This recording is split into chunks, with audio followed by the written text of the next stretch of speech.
y quiero invitarles a abrir su Biblia en Juan capítulo 17, por favor. Y en esta mañana, si el Señor nos lo permite, vamos a estar estudiando desde los versículos 20 hasta el versículo 26 de Juan capítulo 17. Juan 17 del 20 al 26. Yo le voy a dar lectura al pasaje y les voy a pedir que me sigan con su vista. Juan capítulo 17, comenzando en el versículo 20, y voy a leer hasta el final del capítulo. Dice así Juan 17, 20. Mas no ruego solamente por estos, sino también por los que han de creer en mí por la palabra de ellos, para que todos sean uno, como tú, oh Padre, en mí y yo en ti, que también ellos sean uno en nosotros, para que el mundo crea que tú me enviaste. La gloria que me diste yo les he dado para que sean uno, así como nosotros somos uno. Yo en ellos y tú en mí, para que sean perfectos en unidad, para que el mundo conozca que tú me enviaste y que los has amado a ellos, como también a mí me has amado. Padre, aquellos que me has dado, quiero que donde yo estoy, también ellos estén conmigo, para que vean mi gloria que me has dado, porque me has amado desde antes de la fundación del mundo. Padre justo, el mundo no te ha conocido, pero yo te he conocido, y estos han conocido que tú me enviaste, y les he dado a conocer tu nombre, y lo daré a conocer aún, para que el amor con que me has amado esté en ellos, y yo en ellos. ¿Qué les parece si oramos? Vamos a orar. Padre Celestial, te agradecemos por tu palabra, Señor, y te damos las gracias porque nos permites estudiarla en esta hermosa mañana que tú nos has dado. Gracias te damos, Señor, por el privilegio de estudiar tu palabra y que tu palabra nos estudie, que nos escudriñe, y rogamos que entre como una espada de dos filos hasta lo más profundo de nuestro ser. Pues lo pedimos en el nombre de Jesús. Amén. Hermanos, en la historia de la humanidad siempre se pone atención a las últimas palabras de algunos de los personajes que en la historia han impactado profundamente el curso de la humanidad. Por ejemplo, se dice que las últimas palabras de Winston Churchill, que fue el primer ministro inglés en el tiempo de la Segunda Guerra Mundial, sus últimas palabras se dice que fueron: estoy aburrido de todo. Por otro lado, hubo una famosa reina francesa, María Antonieta, que en el tiempo de las revoluciones en Francia fue llevada a la guillotina. Y dice la historia que mientras iba subiendo a la guillotina, sin querer pisó a su verdugo, y sus últimas palabras fueron: disculpe, señor, no lo hice adrede. Por el otro lado, en tiempos más modernos, gracias, Hiram. En tiempos más modernos, Steve Jobs, que fue el presidente y fundador de Apple, se dice que sus últimas palabras fueron: oh, wow. Esas fueron sus últimas palabras. Y hablando de alguien en México, el revolucionario Pancho Villa, dicen que cuando estaba muriendo, dijo: no me deje morir así, dígales que dije algo. Bueno, ¿por qué nos interesa a veces saber cuáles fueron las palabras, a veces finales, de esos personajes? Bueno, en algunos casos, estos personajes que han cambiado el rumbo de la historia trataron de decir algo importante para sus seguidores en esos últimos momentos aquí en el planeta Tierra. Y digo esto porque en este pasaje que acabamos de leer, queridos hermanos, están relatadas las últimas palabras del último discurso que dio Jesucristo antes de ir a la cruz del Calvario. Ahora, no son las últimas palabras que dijo aquí en la tierra, eso vendría después en la crucifixión, pero son las últimas palabras de enseñanza a sus apóstoles, sabiendo que está a punto de dar su vida por la humanidad. Y en este pasaje, Cristo continúa orando a su Padre Celestial y va a pedir por algunas cosas que de alguna u otra manera hemos visto anteriormente. Y se van a dar cuenta que lo que vamos a ver hoy lo hemos estado viendo en Juan. Es decir, Cristo no está diciendo cosas necesariamente completamente nuevas en algunos casos, sino que está profundizando sobre cosas que ha estado enseñando. Algunas de esas las hemos visto en los últimos meses. Pero creo que vale la pena volverlas a ver y estudiarlas y profundizar en ellas si Jesucristo es lo que está haciendo también. Así que lo que vamos a ver en estos versículos son dos peticiones de Cristo. Dos peticiones de Cristo. Y la primera que vamos a ver la primera petición es que haya unidad en la iglesia. Que haya unidad en la iglesia. Miren el versículo 20 de nuevo, dice: mas no ruego solamente por estos, sino también por los que han de creer en mí por la palabra de ellos. Hermanos, dijimos anteriormente en los últimos meses, de hecho, hemos estado diciendo que uno de los retos de interpretar la Biblia es que debemos de saber qué es lo que le dijo primeramente a la audiencia original, o sea, qué es lo que le estaba diciendo a ellos, y entonces podemos saber cuál es la manera en que nos aplica a nosotros. Entonces, esa es parte del reto de la interpretación. ¿Qué les decía a ellos entonces? ¿Qué nos dice a nosotros ahora? Y hemos estado estudiando el discurso del aposento alto, en donde Jesucristo ha estado hablando de manera muy específica a quién, a sus apóstoles. Pero también hemos estado diciendo y enseñando que hay aplicaciones tanto directas como indirectas a nosotros, que somos discípulos de Jesús viviendo unos 2000 años después. Y algo hermoso que vemos en este versículo, hermanos, es que Jesús no solamente está orando de manera específica por sus apóstoles, sino también por los discípulos que creerían en Jesús por medio de la predicación apostólica. Y después de los apóstoles vendrían todos los discípulos hasta el día de hoy por medio de la palabra de Dios.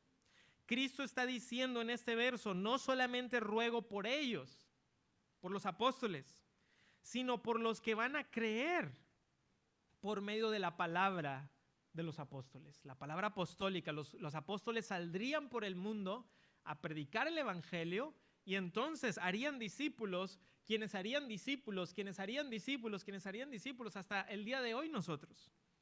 Entonces, hermanos, podemos decir que Cristo está orando por nosotros, Cristo está orando por su iglesia, Cristo está orando por aquellos que habrán de creer.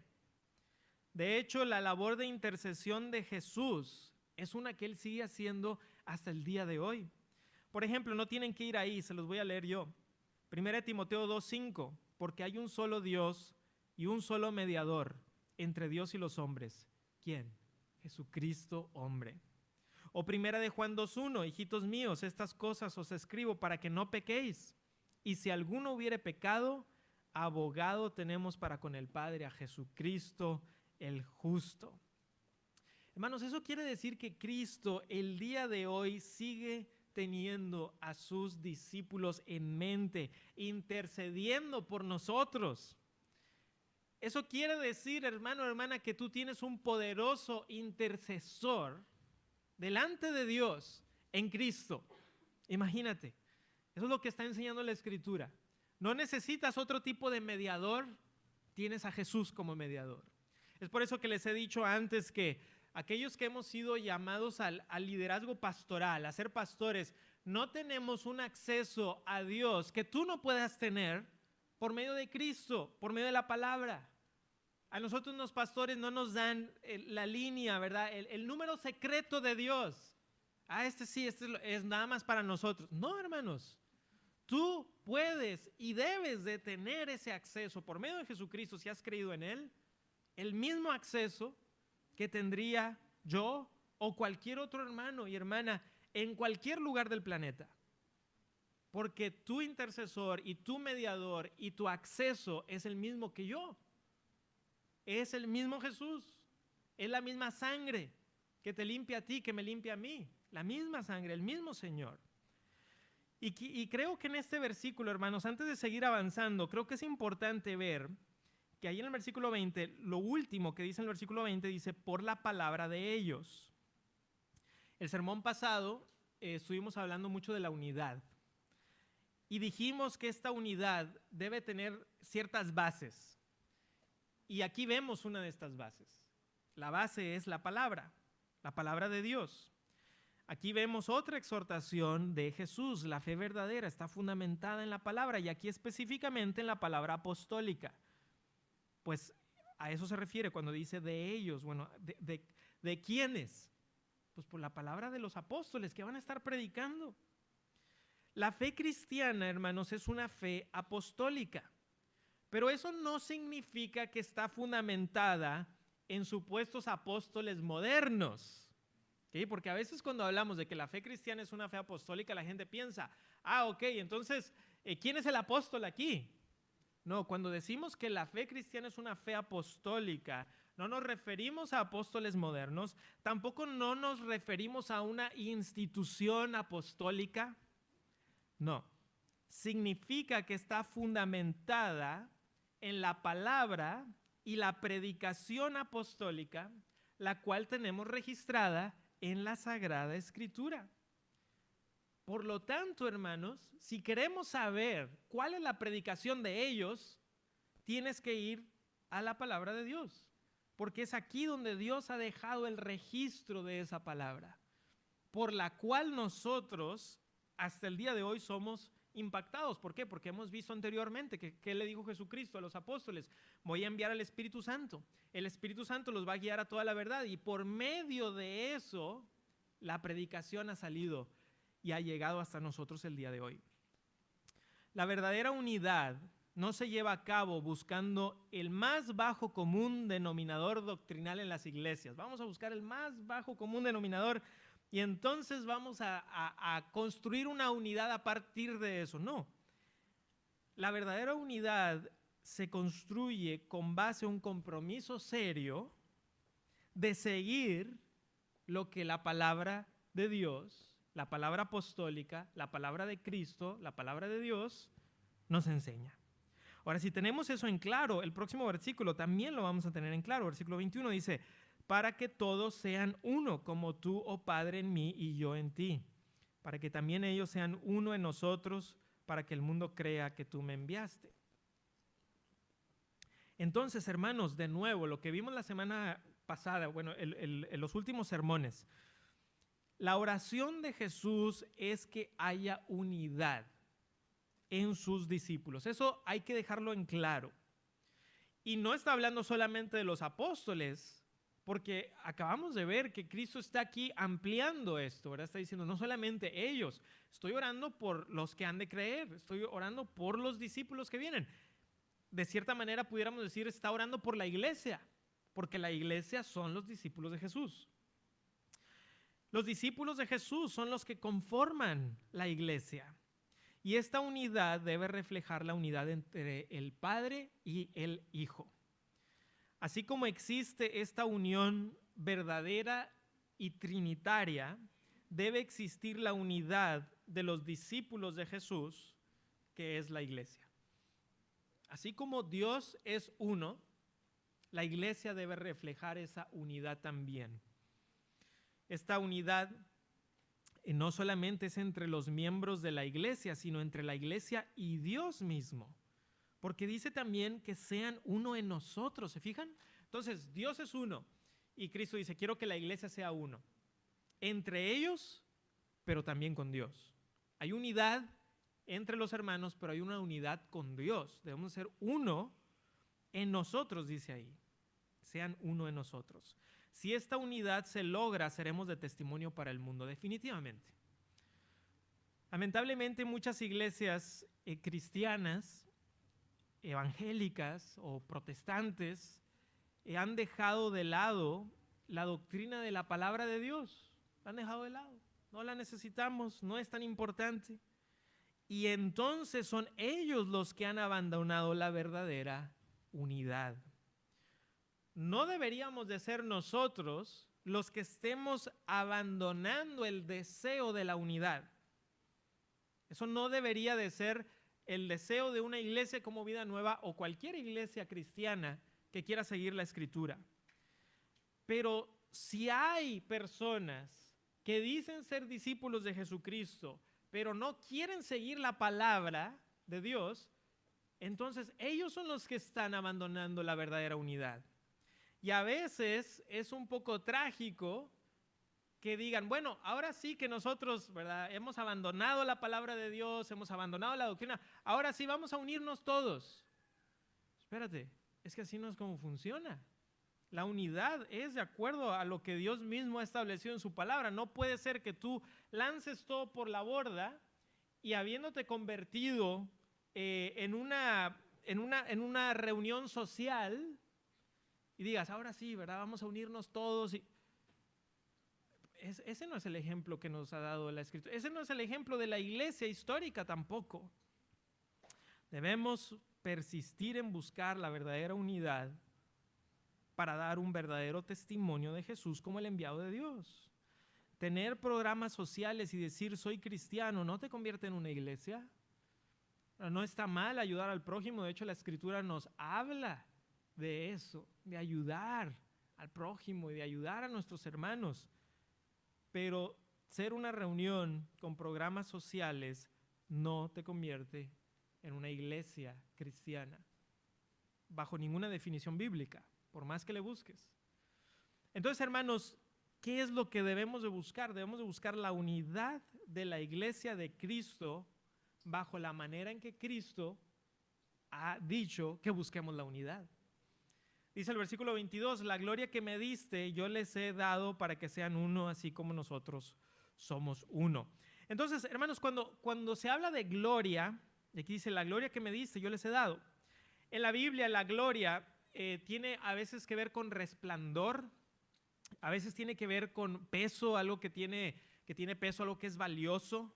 Ya les he dicho antes que muchas veces nosotros asociamos cosas de valor con el peso que tengan. Por ejemplo, me pongo a pensar en una pluma. Típicamente cuando compras una pluma, si la pluma es pesada, uno piensa debe de valer más. Cuando uno está ahí a lo mejor en un lugar comprando algo y nuestro hijo sin querer rompe una de esas cosas, ¿qué pensamos? Mientras la cosa sea de más peso y se rompió, pensamos ha de costar más cara. Típicamente, no siempre es así obviamente, pero muchas veces así sucede. Y en las Escrituras la palabra gloria tiene que ver con algo que tiene peso, algo que tiene valor, algo que brilla, algo que resplandece. Y Jesucristo dice en este verso que había dado a sus discípulos la gloria que había recibido del Padre Celestial. Y la pregunta es, ¿cuál gloria? Bueno, esta gloria tiene que ver con la misión de Jesús, con la obra de redención, el cumplimiento de la misión que le había sido encomendada por el Padre. Por ejemplo, entonces, la pregunta que nos estamos haciendo aquí es, si Cristo dice que la gloria que había recibido le está dando a sus discípulos, ¿cuál es la gloria de Jesús? O sea, ¿cuál es esa gloria para saber qué es lo que le está dando a sus discípulos? Bueno, recordemos cómo empieza el Evangelio según San Juan. Se los voy a recordar yo en el versículo 14, capítulo 1, versículo 14 dice, y aquel verbo fue hecho carne y habitó entre nosotros y vimos su gloria. Gloria como del unigénito del Padre lleno de gracia y de verdad. Entonces, la misión salvadora es la gloria de Jesús. El cumplir la misión salvadora, la encarnación es la gloria de Jesús. No solamente eso, sino remontamos a la primera señal que hizo Jesucristo. De las 7 señales que hace Jesús en el Evangelio de Juan, la primera es la de las bodas de Caná. ¿Recuerdan cuando Jesucristo convierte el agua en vino? ¿Y qué es lo que dice cuando estudiamos ese pasaje? En Juan 2:11 dice, este principio de señales hizo Jesús en Caná de Galilea y manifestó su gloria. Entonces, una vez más, la gloria de Cristo tiene que ver con la misión de Jesús, la misión salvadora, la misión de hacer estas señales, ¿verdad? Diciendo, yo soy, decía Jesús, yo soy el ungido, yo soy el Mesías. Las señales apuntan a Cristo, apuntan a quién es Él. Lo interesante es que dice que ahora los discípulos recibirían esta gloria. Me parece que se refiere al resplandor, a la gloria de poder continuar con la misión de Jesús.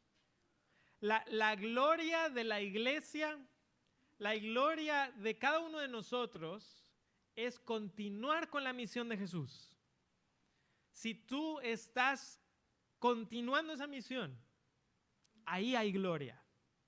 ¿Qué fue lo que dijo el Señor Jesucristo que vamos a estudiar después? Id por todo el mundo, prediquen el evangelio a todas las criaturas, enséñenles lo que yo les he mandado, hagan discípulos, bautícenlos en el nombre del Padre, el Hijo y el Espíritu Santo.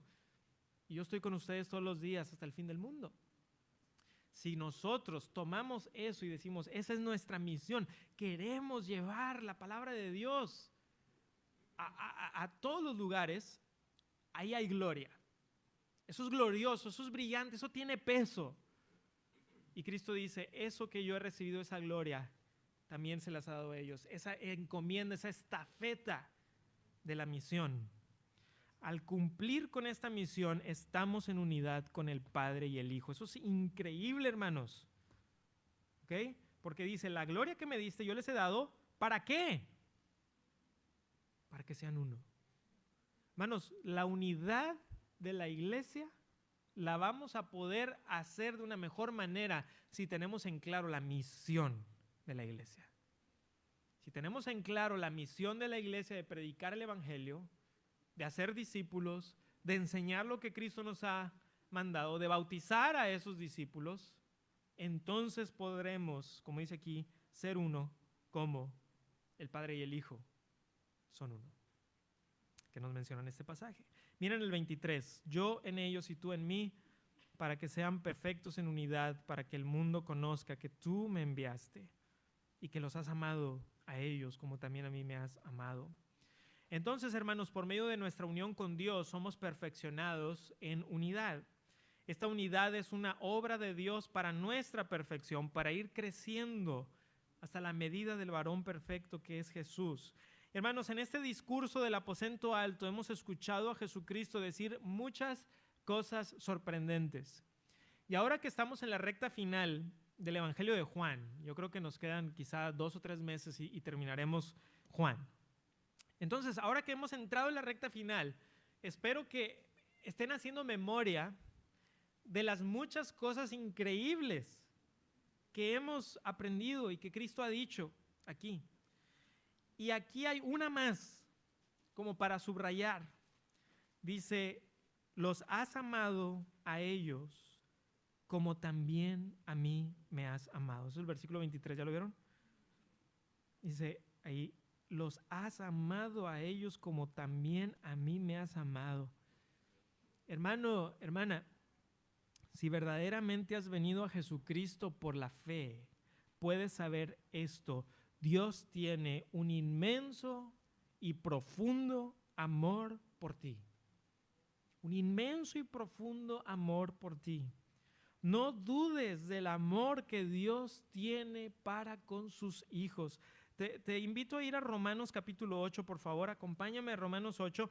Romanos 8 es uno de mis capítulos favoritos de la Biblia. Y vamos a ir hacia el final, Romanos 8, 38 y el 39. Vale la pena, queridos hermanos, que si no han leído Romanos 8 recientemente, háganlo esta semana. Esta es tan solo la culminación de este hermosísimo capítulo de la Escritura. Romanos 8, 38 y 39 dice, por lo cual estoy seguro de que ni la muerte, ni la vida, ni ángeles, ni principados, ni potestades, ni lo presente, ni lo porvenir, ni lo alto, ni lo profundo, ni ninguna otra cosa creada nos podrá separar del amor de Dios que es en Cristo Jesús, Señor nuestro. Si tú has venido a Jesucristo por la fe, si tú realmente te has reconocido como pecador delante de Dios y has reconocido tu propio pecado, tú eres Dios, tu Hijo es el Salvador, yo soy un pecador, yo me arrepiento, entonces entras a esta unión con Dios por medio de Jesucristo, en la cual te promete, para ti hay este profundo amor, el mismo amor, imagínate, ¿cómo ama Dios el Padre a Dios el Hijo? Un amor profundo, real y verdadero. Dice, pues así los has amado a ellos. Imagínate, qué hermoso es poder decir Dios me ama. Y que sea una verdad en tu vida también. El deseo de Jesús, hermanos, es que la iglesia sea perfecta en unidad. Algunos de ustedes, varones, quizá les tocó hacer su servicio militar. Yo recuerdo ese año que estuve yendo todos los sábados por la mañana. A decir verdad, y si ustedes conocen un poquito mi carácter y forma de ser, me sentía un poquito fuera de lugar, sobre todo al principio, ahí en el friazo de febrero, estando ahí de pie, no nos dejaban tener chamarras porque decían los sargentos que en el cuartel no hacía frío. Y entonces estábamos ahí congelándonos todos, y algo que decían y se dice hasta el día de hoy es que si ya marchaste o que si fuiste a marchar. Y la razón es porque eso hacíamos muchas veces, marchábamos. Y los sargentos nos enseñaban a marchar ¿cómo? En unidad. Entonces nos decían, aquí están ustedes, se van a formar de esta manera, y esa es la manera en que se marcha. Y nos decían, mira, es que el pie debe de descender de cierta manera, el tacón tiene que pegar así sobre el cemento para que todos ustedes estén escuchando el taconazo, para que todos ustedes estén escuchando esta marcha. Y luego a veces le empezamos a dar la vuelta a todo lo que era la séptima zona, y el sargento se ponía a cantar canciones que les llaman las porras militares, ¿no? Entonces él cantaba una canción y todos respondíamos algo, y luego él decía algo y todos respondíamos algo, y todo eso era para que marcháramos en unidad. De hecho, incluso a veces se le llama una unidad de soldados. ¿Y qué pasa cuando los soldados marchan en desunidad? ¿Se pueden ustedes imaginar estar viendo el desfile militar, ¿verdad? Y que uno vaya marchando y el otro está marchando de otra manera? Uno a lo mejor con las manos, el otro va con los brazos cruzados, uno va para atrás, el otro va así pajareando, ¿verdad? ¿Y qué diríamos? Eso no es una marcha militar, ahí no hay unidad, se ve mal. Pues hermanos, de la misma manera el mundo percibe cuando los cristianos vamos a diferentes marchas, diferentes zonas, ¿verdad? No hay esa unidad, hermanos, y tenemos que buscarla bíblicamente. Y comenzar como iglesia local, pero no solo como iglesia local, ¿verdad? También como una iglesia dentro de donde estamos, en nuestro municipio, en nuestra ciudad, en nuestro estado, en nuestro país, ¿por qué no en el mundo? Dios quiere que andemos en unidad y que marchemos al son de la palabra de nuestro comandante, que es Dios. Lo cual nos lleva, hermanos, a una segunda petición de nuestro Señor Jesucristo. Petición número 2, que conozcamos a Dios. Que conozcamos a Dios. Y eso lo vamos a ver, versículo 24 al 26. Voy a leer primero el 24. Dice, Padre, aquellos que me has dado, quiero que donde yo estoy también ellos estén conmigo, para que vean mi gloria que me has dado porque me has amado desde antes de la fundación del mundo. Hermanos, el discurso del aposento alto que hemos estado estudiando comenzó en el capítulo 13. Si ustedes recordarán, y si se regresan un poquito para allá, no vamos a leer esos capítulos, solamente quiero que ustedes recuerden que en el capítulo 13 comenzó el discurso del aposento alto. Cristo está lavando los pies de sus discípulos, y como nota de paréntesis, empezamos a estudiar Juan capítulo 13 el 30 de abril. Entonces, estaba viendo en los registros de los sermones. Entonces, el 30 de abril comenzamos con el discurso del aposento alto en Juan capítulo 13. Entonces, casi medio año hemos estado, por así decirlo, en el aposento alto, estudiando y escuchando las palabras del Señor Jesucristo. Y en todo el discurso del aposento alto se menciona por nombre al Padre Celestial como unas 54 veces. Cristo de alguna manera dice Padre en alusión al Padre Celestial. ¿Okay? Pero es hasta el capítulo 17 en donde por primera vez Cristo no solamente se refiere al Padre, sino que ora directamente al Padre. Es en el capítulo 17 en donde el Señor Jesucristo dice ahora sí, Padre, y le empieza a orar directamente. Lo vemos ahí en el 17:1, ¿verdad? Padre, la hora ha llegado. Lo vimos unas semanas atrás. Entonces, hermanos, qué privilegio que esto que Cristo está haciendo, llamándole a Dios, su Padre, que nosotros también lo podamos hacer, ¿no? Padre nuestro. Ahora, entonces aquí Jesús va a hacer una petición, regresando ahí a nuestro versículo 24, y esta petición dice, es para aquellos que me has dado. ¿Sí lo ven ahí? Sí, el versículo 24, Padre, aquellos que me has dado. Entonces aquí hay una condicionante. Jesucristo está diciendo, aquellos que me has dado, voy a pedir esto. Esto es algo que hemos visto vez tras vez en el Evangelio de Juan, la realidad del pueblo escogido por Dios. Podríamos decir, y me parece que sin temor a equivocarnos, puesto que eso es la revelación de Dios en la Escritura, que la iglesia es el regalo de Dios Padre a Dios Hijo. La Escritura también nos dice que la iglesia es la esposa del Cordero, que es el Señor Jesucristo. Entonces, esta petición para aquellos que han sido dados por el Padre al Hijo es que puedan estar con Cristo. Esta es la promesa que Cristo hace a sus discípulos, que estaremos con Él en gloria y que podremos ver esa gloria. Que podremos ver la gloria de Cristo. Y hermanos, me llama la atención como les voy a también invitar a ir a 1 de Juan 3, porque el Evangelio de Juan lo escribe Juan, ¿verdad? Juan el apóstol. Y la primera carta de Juan, si van conmigo, les dije a 1 de Juan 3, también la escribió Juan el apóstol, solamente que con diferencia de tiempo. Entonces aquí Juan el evangelista, que es Juan el apóstol, está escribiendo esto de Cristo, y luego allá en 1 de Juan 3:2, el apóstol Juan, el mismo apóstol Juan, está reiterando esto que dijo Jesús.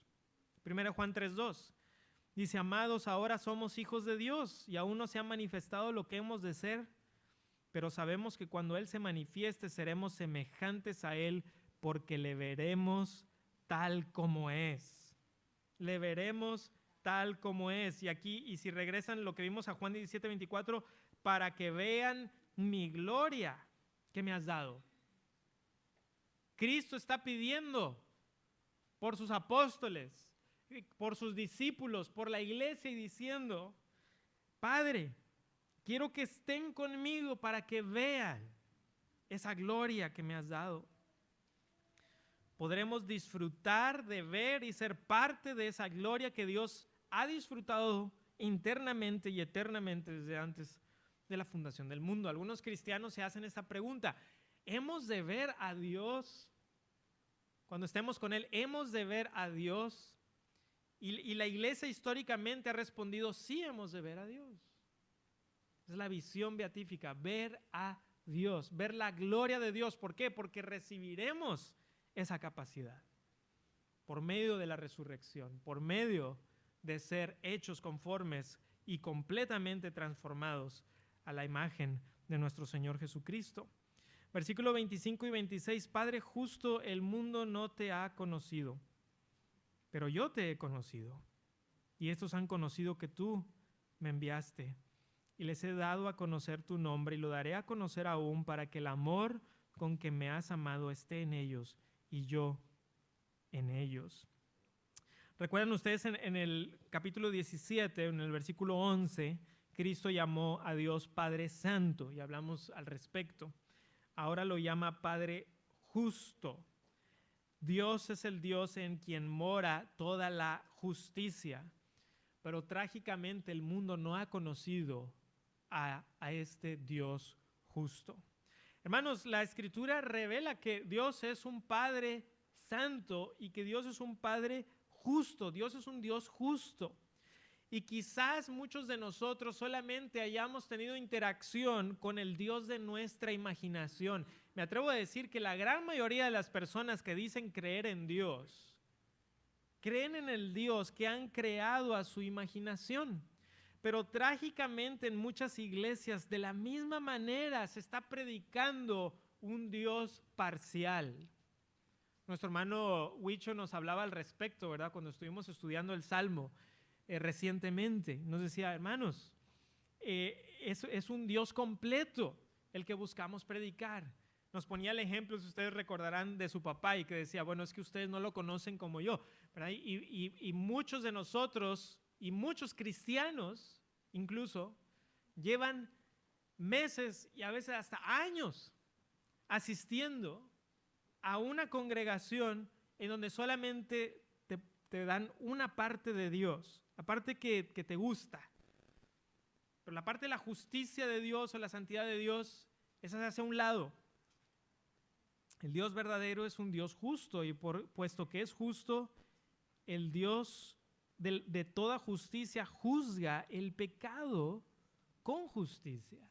Y es importante que lo sepamos, hermanos, porque estamos viviendo en tiempos de absoluta y completa permisividad, ¿no? Y eso se va infiltrando también a la iglesia, ¿verdad? Como vemos a nuestro alrededor que prolifera el pecado sexual, decimos, ok, quizá no es tan malo, quizá no hay tanto problema, pero la Escritura es clara al respecto.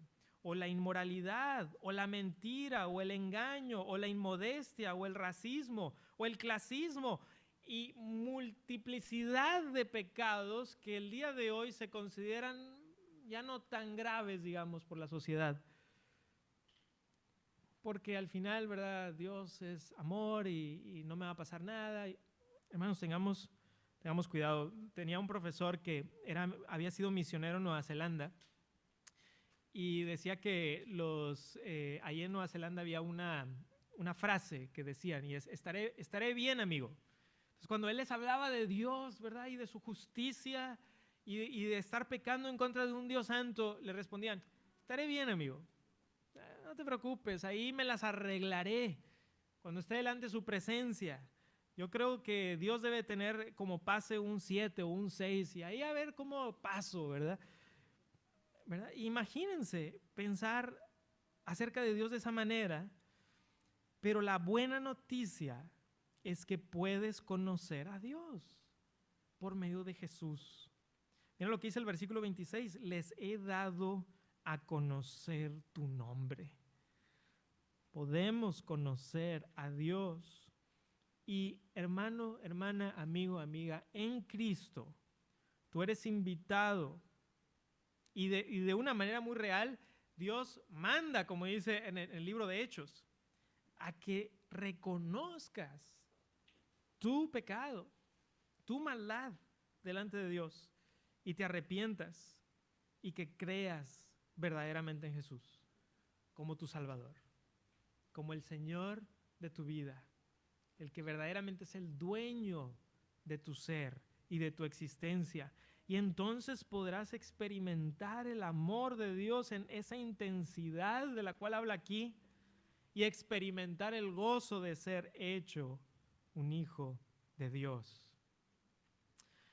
Hermanos, no sé a cuántos de ustedes les guste visitar algún museo. A mí me gusta visitar los museos, de cuando en cuando tengo el privilegio de hacerlo. Y hace algunos años estuvimos en donde está quizá la obra de arte más famosa en el mundo, que es la Mona Lisa, y había demasiada fila, entonces nosotros nos fuimos por un ladito, por un ladito en donde no te tomas la foto de tan cerca, te la tomas de lejos, pero dijimos, bueno, por lo menos nos la tomamos así de lejecitos, pero ahí estaba.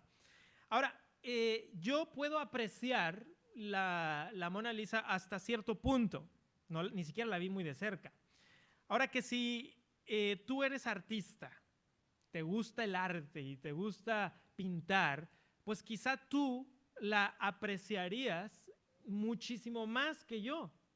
Ahora imagínate que tuvieras la oportunidad de ver la Mona Lisa no detrás de ese cristal blindado en el que está, sino que en una ocasión tuvieras la oportunidad de le van a quitar el cristal, te vas a poder acercar todo lo que quieras, a lo mejor con una lupa en mano y ver los brochazos de Leonardo da Vinci. A lo mejor dirías, wow, eso sería increíble, conocería a el autor, el artista, de una manera que muchas personas no pueden. Pero ahora imagínate que fuera posible que te sentaras con Leonardo da Vinci. Obviamente necesitarías una máquina del tiempo o algo así, pero estamos usando la imaginación. Imagínate que pudieras sentarte con Leonardo da Vinci y tener una conversación con él tú siendo un artista y hacerle todas las preguntas que tú quieras. Entonces yo te preguntaría, ¿qué sería mejor? ¿Solamente ver ese cuadro a la distancia y tomarte la selfie, la foto, lo que sea? ¿O conversar con el artista mismo, conocerlo, hacerle preguntas? Yo creo que la mayoría diría, sería increíble poder hablar con el que creó esa obra de arte. Hermanos, puede ser que tú estés contento con conocer a Dios desde lejos, algún aspecto de Dios, y tomarte la selfie y decir soy cristiano, ¿verdad? Y más o menos. O verdaderamente decir yo quiero conocer a Dios. Yo quiero tener una comunión con Él. Yo quiero poder conversar con Dios, poder orar a Él y ver cuál es su voluntad para mí en su palabra. Pero la pregunta es si estás dispuesta a conocerle en realidad. Y yo quisiera desafiarte y preguntarte si ese es tu deseo. Si quieres conocerle.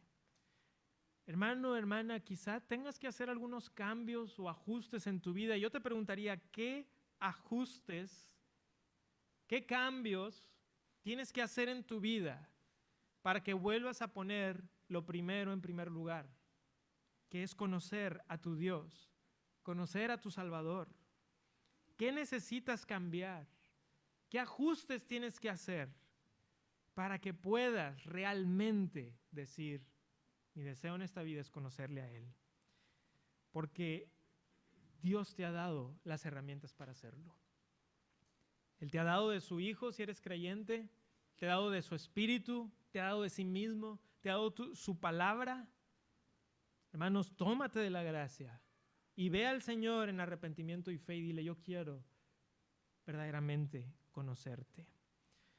Hermanos, entonces hemos aprendido de esta unidad que Dios desea, pero que sea en la verdad. Porque en un mundo en donde la gente cree en el Dios de su imaginación, queremos creer en el Dios revelado, en el Dios verdadero. Oremos para que Dios nos conceda que se cumpla en nosotros esta petición de Jesús. ¿Les parece si oramos? Gracias te damos, Padre Celestial, porque nos permites hoy acercarnos a ti por medio de tu palabra, Señor, y te rogamos que sigas exhortándonos, Señor, con ella. Bendecimos tu nombre y, Padre, quizá hay alguien en esta mismísima mañana que diga, Dios, yo sí tengo que hacer ajustes. Yo sí tengo que hacer cambios. Porque mi pasión y deseo en esta vida no es conocerte a ti, es hacer más dinero. Mi pasión y deseo en esta vida es alguna otra cosa. Y pueden ser cosas buenas, puede ser algún regalo que tú nos has dado, como el trabajo, como la familia. Pero nos olvidamos del dador, porque nos quedamos solo con las dádivas. Pero queremos conocerte a ti y saber que toda buena dádiva y todo don perfecto desciende de ti. De tú, Señor, el Padre de las luces. En ti no hay mudanza ni sombra de variación. Tú eres el verdadero Dios. Queremos conocerte, Señor. Queremos conocerte, Señor. Pon en nosotros ese deseo. Pues lo pedimos en el nombre de nuestro Salvador Jesús. Amén.